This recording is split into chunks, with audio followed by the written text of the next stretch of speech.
कत्ती मारी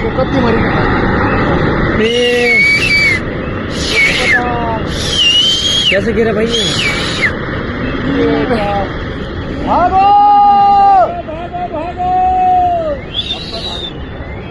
ये राम बहुत नहीं भाई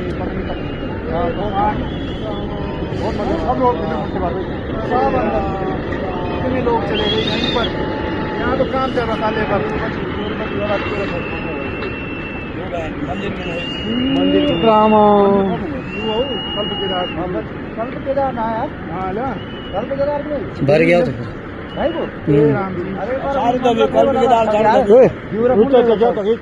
उत्तरकाशी के धराली गांव में बादल फटने से आई बाढ़ ने भारी तबाही मचा दी है। बादल फटने से खीर गंगा नदी में पहाड़ों से बहकर आए मलबे से घर, बाजार, होटल बह गए। इस प्राकृतिक आपदा की सूचना मिलते ही युद्ध स्तर पर बचाव कार्य शुरू हो गए। स्थानीय प्रशासन, एसडीआरएफ, एनडीआरएफ, आईटीबी और आर्मी की टीमें तेजी से बचाव कार्य में जुटी हैं। मुख्यमंत्री तामी ने आपदा प्रबंधन कंट्रोल रूम में बचाव कार्यों की समीक्षा करने के लिए वरिष्ठ अधिकारियों के साथ आपात बैठक की। राज्य सरकार के सभी संबंधित विभागों को अलर्ट कर दिया गया है। प्रभावितों को सुरक्षित स्थानों पर पहुंचाने, आवश्यक चिकित्सा एवं राहत सामग्री उपलब्ध कराने, घायलों को बेहतर उपचार मुहैया कराने, हर संभव सहायता पहुंचाने हेतु प्रशासन को 24 घंटे अलर्ट मोड पर रखा गया है। मलबा काफ़ी ज़्यादा आ गया है और वहाँ पर बचाव के काम तेज़ी से चल रहे हैं। वहाँ पर सेना के लोग, आईटीबीपी के लोग और एसडीआरएफ की टीमें वहाँ पहुँच गई है। लगभग 70-80 लोगों को अभी सुरक्षित स्थानों पर निकाल भी दिया गया है। तो बड़ी मैं समझता हूँ कि बहुत तेज़ी से ये बचाव का काम वहाँ पर हुआ है। इसके अतिरिक्त सभी विभाग यहाँ से कोऑर्डिनेशन में, सेना के साथ भी हम लोग लगातार कोऑर्डिनेशन में है, क्योंकि सेना के बेस कैंप के आसपास भी जो है ये मलबा आया है और कुछ सड़क मार्ग भी बाधित हुआ है। लेकिन डीएम और एसपी मौके पर पहुंच रहे हैं। नेताला के पास कुछ रोड खराब हो गया था। मौसम बड़ी चुनौती है, इस समय भी वहाँ पर बारिश हो रही है। इसके अतिरिक्त यहाँ पर सभी प्रकार की अभी यहाँ समीक्षा की है। स्वास्थ्य विभाग अपने स्तर पर डॉक्टरों की तैनाती कर रहा है, दवाइयों की वहाँ पर तत्काल व्यवस्था कर रहा है, भोजन इत्यादि की व्यवस्था हो रही है और राशन वहाँ पर पहुँचे इसके लिए जिला पूर्ति अधिकारी, पुलिस विभाग ने लगभग 160 पुलिस के लोगों को 10 सीनियर अधिकारी और 3 एसपी रैंक के अधिकारी वहाँ नियुक्त किए हैं। 3 नोडल अधिकारी यहाँ से भी नियुक्त हुए हैं। मुख्यमंत्री कार्यालय से गृह सचिव शैलेश बगोली को इसके पूरे समन्वय की जिम्मेदारी दी गई है। आशीष चौहान पूरे जो हेली सेवाएं इत्यादि संचालित होंगी उन सब व्यवस्थाओं को संभालेंगे और जो रोड इत्यादि बनानी है उसके लिए पीडब्ल्यूडी डिपार्टमेंट के हमारे सचिव, सिंचाई विभाग के, चूँकि वहाँ पर एक झील भी बन गई है जिससे हालांकि पानी ऊपर से ओवरफ्लो होने लगा है, उसको भी डिस्चार्ज करना है। ऐसे सभी व्यवस्थाएं तत्काल पहुँचे। एक एक व्यक्ति की जान हमारे लिए बहुत महत्वपूर्ण है। हर एक को बचाने के लिए हम हर संभव प्रयास कर रहे हैं। आपदा तो प्राकृतिक है लेकिन उसका क्विक रिस्पांस टाइम कम से कम हो, वही हमारा एक मंत्र भी है। उसी मंत्र के आधार पर काम कर रहे हैं। आदरणीय प्रधानमंत्री श्री नरेंद्र मोदी जी ने हमें आश्वस्त किया है कि हर तरीके से केंद्र सरकार की मदद होगी। आदरणीय गृह मंत्री जी ने आश्वस्त किया है, मैं उनका भी धन्यवाद करता हूँ।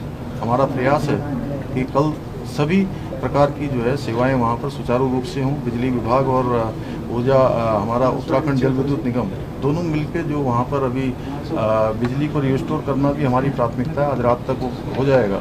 इसके साथ साथ टावर भी वहाँ पर जो इससे प्रभावित हुआ है, जिसके कारण से कनेक्टिविटी की, फ़ोन इत्यादि की जो इंटरनेट सुविधाएं हैं वहाँ पर बाधित हुई हैं, उसको भी हम लोग तत्काल कर रहे हैं। और भी जैसा यथाकाल देश परिस्थिति और मुआवजे इत्यादि जो भी जिन लोगों को भी जिन लोगों के साथ भी ये प्राकृतिक आपदा का सामना जो कर रहे हैं, सरकार उनके साथ खड़ी है। एक एक व्यक्ति के साथ सरकार हर व्यवस्था को आगे करेगी और उन सबके साथ जो सहयोग है हर प्रकार की सहायता करेगी। वहाँ पर पोस्टमार्टम इत्यादि अन्य जो हताहत हुए हैं उनका जल्दी से जल्दी जो भी अन्य व्यवस्थाएं होनी है वो सब व्यवस्थाएं हम करेंगे। सर अभी तक की अभी तक कितनी कैजुअलिटी रिपोर्ट हुई है, कितने लोग फंसे हुए हैं और गंगोत्री में जो लोग फंसे उनको निकालने की व्यवस्था? अभी तक 70 लोगों को हमारे गांव से वहाँ से उस नगर से निकाला गया है और सभी लोगों को निकालने की कार्रवाई हो रही है। सुरक्षित स्थानों पर उनको पहुंचा दिया है। सभी इस प्रकार की जो व्यवस्थाएं हैं वहां पर सेना और ITBP और SDRF के लोग मिलकर कर रहे हैं। हमारी प्राथमिकता है एक एक व्यक्ति जो उसमें फंसा है उन सबको बाहर निकालना। सर फिलहाल यात्रा को लेकर डिसीजन जो गंगोत्री रूट है या उस वहाँ पर यात्रा को नहीं, कल हमने वहाँ पर स्कूल इत्यादि इमरजेंसी सेवाओं को छोड़कर हमने कहा है कि सभी सेवाएं वहाँ पर जो है सरकारी रूप से उनको अभी बंद किया जाएगा और जब तक सभी स्थिति सामान्य नहीं होती है तब तक जो है इमरजेंसी सेवाएं वहाँ पर चलेंगी। आप खुद भी दौरा करने वाले हैं? हाँ, मैं 2 दिन वहाँ दौरा करूँगा। मैं कल वहाँ से रहूँगा क्योंकि मौसम जैसा होगा। सेना से भी हमने हेल्प मांगी है कि MI हेलीकॉप्टर हमको मिल जाएंगे तो कुछ राशन पैकेट इत्यादि हम वहाँ पर लोगों को डालेंगे, ड्रॉप करेंगे और जिन लोगों को रेस्क्यू करना होगा उनको रेस्क्यू भी। सर एक पिक्चर गई है पूरी, यहाँ जिस तरह आज आपदा आई पूरे देश भर में तस्वीर गई है, आप जो देश भर में लोग हैं देख रहे हैं उनको क्या भरोसा? नहीं, हम सभी को आश्वस्त करते हैं कि हम हर प्रकार से, क्योंकि हमको हर वर्ष आपदा का किसी न किसी रूप में सामना करना पड़ता है। बड़ी आपदाएं यहाँ आती हैं। अभी जैसे बादल फटने के रूप में ये आपदा आई है हरसिल के पास। आज से पहले जो है कहीं लैंडस्लाइड के रूप में आती है, कहीं अतिवृष्टि के रूप में आती है, कभी हिमस्खलन के रूप में आती है। इसलिए हमारा क्विक रिस्पांस टाइम कम से कम हो, उस पर हमारा पूरा ध्यान रहता है। वही हम कर रहे हैं। लगातार हमने यहाँ पर हर एक विभाग की समीक्षा की है कि कौन सा विभाग कितनी तेज गति से लोगों को सहायता कर रहा है। सर धराली में आपकी किसी से वार्ता हुई है? हाँ, धराली में मैंने SDRF के वहाँ से जो लोग लगे हुए हैं उनसे वार्ता हुई है। उन्होंने कहा है कि हम लोग सबको सुरक्षित स्थानों पर जो भी मिल रहे हैं उनको निकाल रहे हैं। आज लगभग 2 बजे जो धराली उत्तरकाशी जिले में जो भूस्खलन की घटना हुई है उसके तुरंत बाद जो है आपदा कंट्रोल उत्तरकाशी ने SDRF को सूचना दी थी और इस सूचना के मिलते ही 3 टीम उत्तरकाशी जिले में जो कि भटवाड़ी, उज्जैली और गंगोत्री में है, ये तत्काल ही घटनास्थल पर रवाना हो गई थी। और जो टीम जो हमारी गंगोत्री में है जिसमें हमारे 7 लड़के थे और उन्होंने थराली के विभिन्न स्थानों से 70 से 80 लोगों को सुरक्षित रेस्क्यू करके गंगोत्री ले जाया गया है और ये सभी लोग सेफ हैं। और हमारी जो टीम भटवाड़ी है वो हमारी मुखबा में अभी तैनात है और अप्रोच बनाने की कोशिश कर रही है घटनास्थल पर जहाँ पे ये मलबा आया है। मलबा जो है 50 से 60 फीट ऊंचा मलबा है और ये लगभग दूसरी मंजिल तक पहुँच गया है और ये मलबा जो है दलदली है, तो हमारी टीम जो है रास्ता बनाने की कोशिश कर रही है। इसके अलावा रिजर्व में बटालियन हेडक्वार्टर से हमने जो है 40 लड़कों की टीम जिसमें पैरामेडिक्स हैं, डॉग स्क्वाड है, हमारे 2 डॉग भी इसमें जा रहे हैं।